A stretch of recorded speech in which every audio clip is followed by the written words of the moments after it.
Nada. Vamos adiante, próxima bacia, continente europeu. Bom, tinham muitos destaques, tinham muitas bacias que a gente podia escolher ali.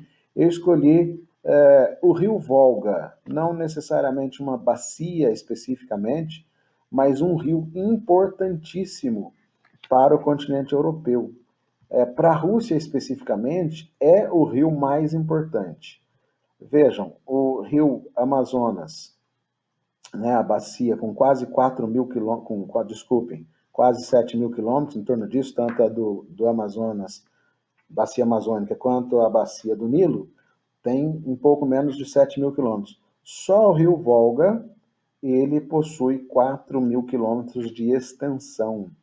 Vou mostrar o mapa já já, nasce a noroeste de Moscou, deságua no Mar Cáspio, também muito utilizado para navegação e hidrelétricas no seu caminho, que já foram construídas e estão lá à disposição de produção de energia. Rio Volga, então, um rio importantíssimo aí do continente europeu. Ok? Tá aqui, olha, você encontra Moscou, tá certo? Nascente aqui do rio Volga, ele caminha direção norte, certo? E aí faz um sentido leste aqui gigante até chegar aqui no Mar Cáspio, é onde ele deságua. Aparentemente, uma foz normal aqui, sem nenhuma modificação. Mas só para se ter uma noção do que são esses 4 mil quilômetros do rio Volga, partindo ali bem de perto de Moscou, passando por várias cidades da Rússia.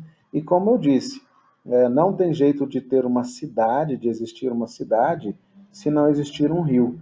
Imagine o tanto de benefícios que ele leva para toda essa comunidade que se instalou, que existe aí ao redor e às margens desse rio Volga, ok?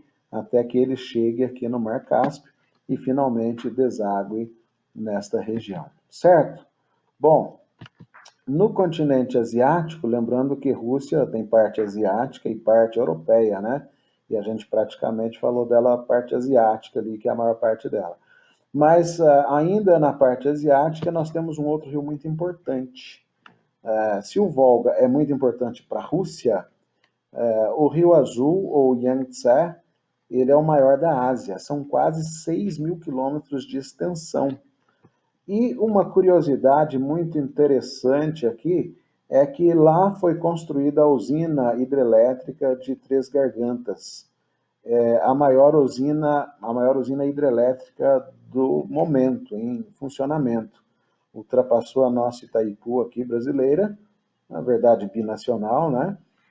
A Itaipu, e a usina de Três Gargantas é atualmente a maior usina hidrelétrica em atividade no nosso planeta. Ela está justamente no Rio Azul, que é um rio aí que está praticamente só no território chinês. Tá? Ele nasce no Monte Kulum e deságua, sua foz está no Mar da China Oriental. Vamos dar uma olhadinha no mapa? Tá aí, olha, 100% chinês mesmo. Aqui o Monte Kulum não está destacado, mas é onde tem a nascente do Rio Azul e todo o seu trajeto aí nos quase 6 mil quilômetros até desaguar aqui no Mar da China, bem próximo aqui a Xangai, é onde ele deságua, ok? Um grande rio, uma grande extensão, com certeza colabora para a vida de muitas famílias, muitas cidades, né? Que estão às suas margens aí, aos seus arredores também, ok? Vamos para mais um? Oceania. Mas a Oceania vai ter algum rio de destaque? Não sei porquê, me lembra deserto só, né? Que rio, que hidrografia, que destaque haveria para a Oceania? Bom, há dois sim.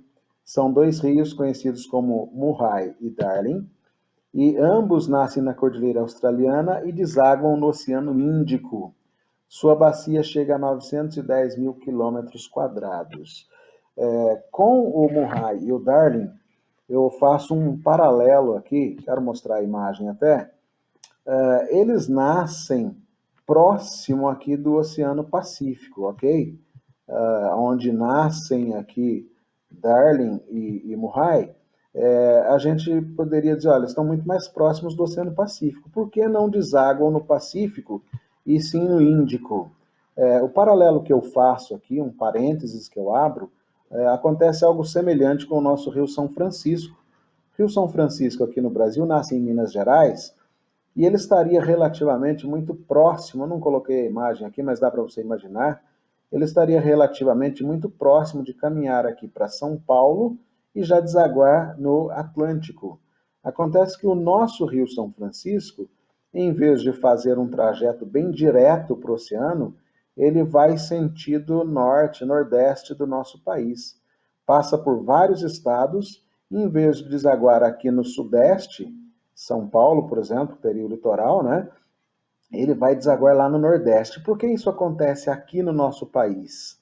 Porque nós temos aqui uma cadeia litorânea, a Serra do Mar, que impede o rio de desaguar, do Rio São Francisco, onde estou falando, desaguar de forma direta no Oceano Atlântico. Por isso ele caminha, entre aspas, né? Sua vertente vai rumo ao norte, nordeste do nosso país e acaba desaguando lá.